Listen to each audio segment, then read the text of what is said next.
Siya po si Kuya Pedro ko. Bakit nakadamit pang babae? Kapag dukha ba, hindi alam ang salitang bakla? Kuya, huwag ka na mag-emote dyan. Nakakawala ka ng ganda eh.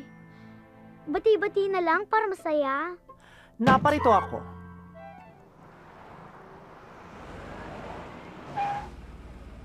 Ba't ka huminto? Gusto niyo ibangga ko itong sasakyan ninyo sa sasakyan sa harap natin. Eh kung ibangga ko yung ulo mo sa windshield, para sagot ka? Nagmamadali na nga ako, ano ba yan?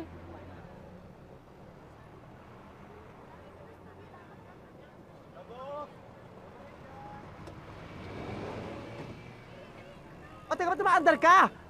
Nagmamadali? Taxi? Taxi to?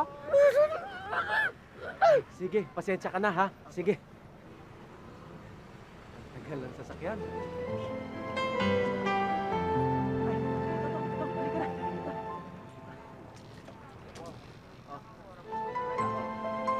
Sa dati ha. Apo. Ay, dali, sundarin mo yung mama at saka yung bata, dali! Sino dyan? Yung nasa pedicab! Pronto!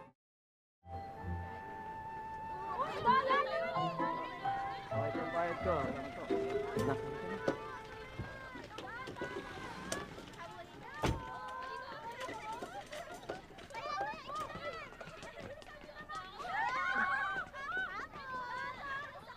Wikil, halika na! Umuwi ka na! Maligo ka na! Ay, nako, bilisan mo!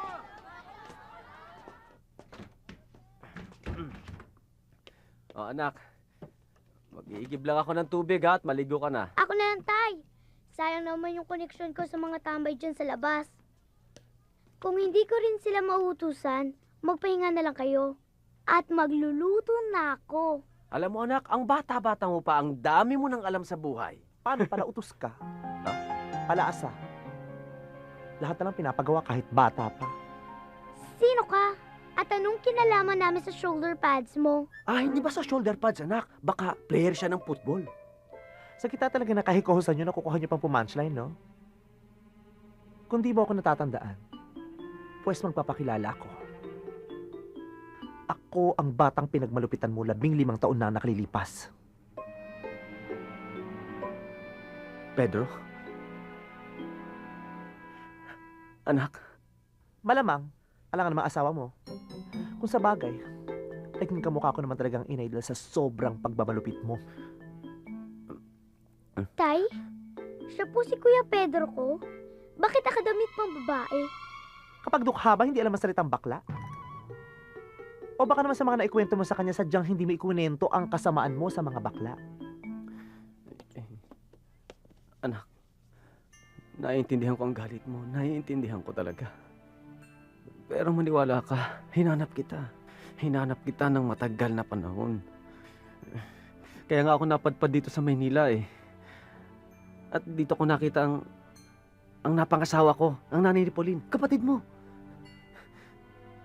Kuya, huwag ka na mag-emote dyan. Nakakawala ka ng ganda eh.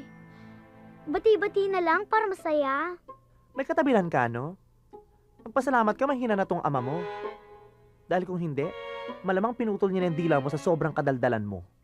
Yun nga eh, nagbago na ang tatay. Kaya sana mapatawad mo na siya. Tawad? Sa palengke na lang ginagawa ang tawad.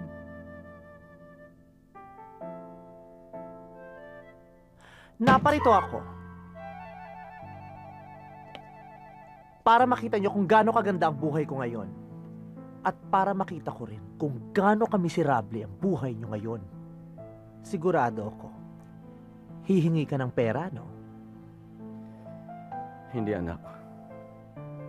Kung meron man akong gustong hilingin sa'yo, yun ay ang kapatawaran mo.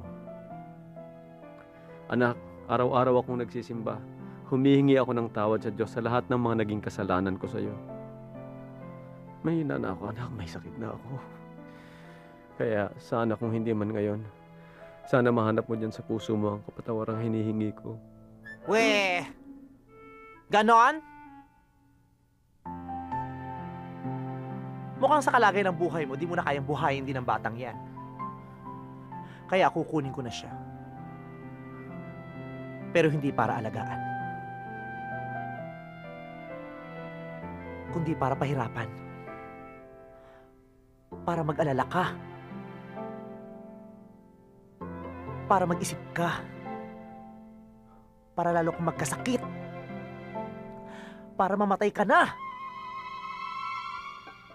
Bastusan na rin lang naman pala ang mangyayari dito eh. Makikisali na ako. Kaya lumayas ka na. Bago pa kita ipalapas sa mga alaga naming leon dito sa bahay.